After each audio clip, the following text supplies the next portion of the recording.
প্রিয় সিলেটবাসী, কথা অতীব সংক্ষিপ্ত। এখানে অসংখ্য মানুষ প্রবাসে রয়েছে।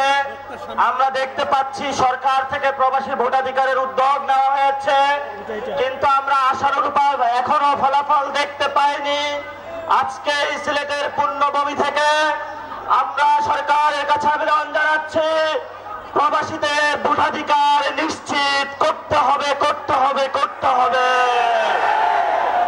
সিলেটবাসী প্রবাসে গিয়ে রক্তের উপরে দাঁড়িয়ে বাংলাদেশের টাকা সচল রেখেছে, তাদের রক্তের মূল্য দিতে হবে, দিতে হবে, দিতে হবে। প্রিয় সিলেটবাসী, আমাদেরকে অনেকে বলছে আমরা অ্যান্টি বিএনপি পলিটিক্স করি। আমরা বিএনপির বিরোধী নই, আমরা খালেদা জিয়ার বিরোধী নই, আমরা তারেক জিয়ার বিরোধী নই, আমরা জিয়াউর রহমানের বিরোধী নই। তবে বাংলাদেশে আমরা চাঁদাবাজদেরকে ঠাঁই দিব না, ঠাঁই দিব না।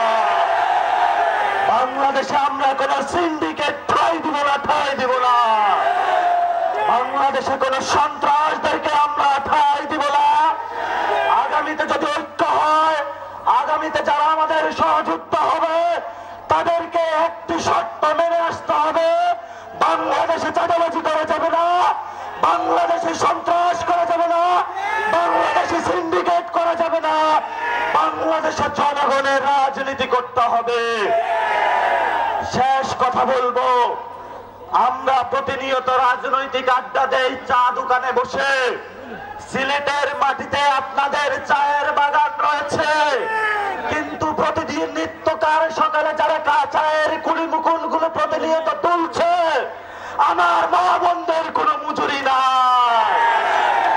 এনসিপি যদি সরকার গঠন করে, আমরা মালিকদেরকে যেভাবে দিব, শ্রমিকদেরকে তাদের থেকে শেয়ার দেওয়ার ব্যবস্থা করব ইনশাআল্লাহ।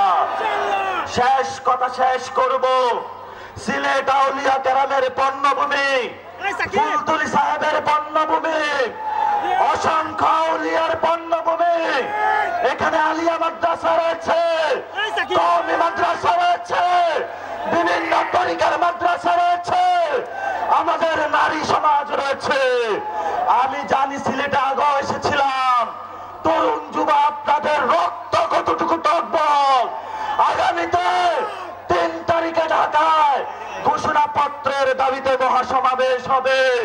সেই সমাবেশে শহীদদের রক্ত রক্ষার জন্য, আহতদের অঙ্গহানি রক্ষার জন্য, আপনার জীবন রক্ষার জন্য আমরা একত্রিত হব। আমরা সিলেটবাসী আজকে এই শহীদ মিনারে শহীদদের রক্তের কসমের উপরে দাঁড়িয়ে হাত তুলে শপথ করে 3 তারিখে সকাল পরে সবাই ঢাকা উপস্থিত হব ইনশাআল্লাহ।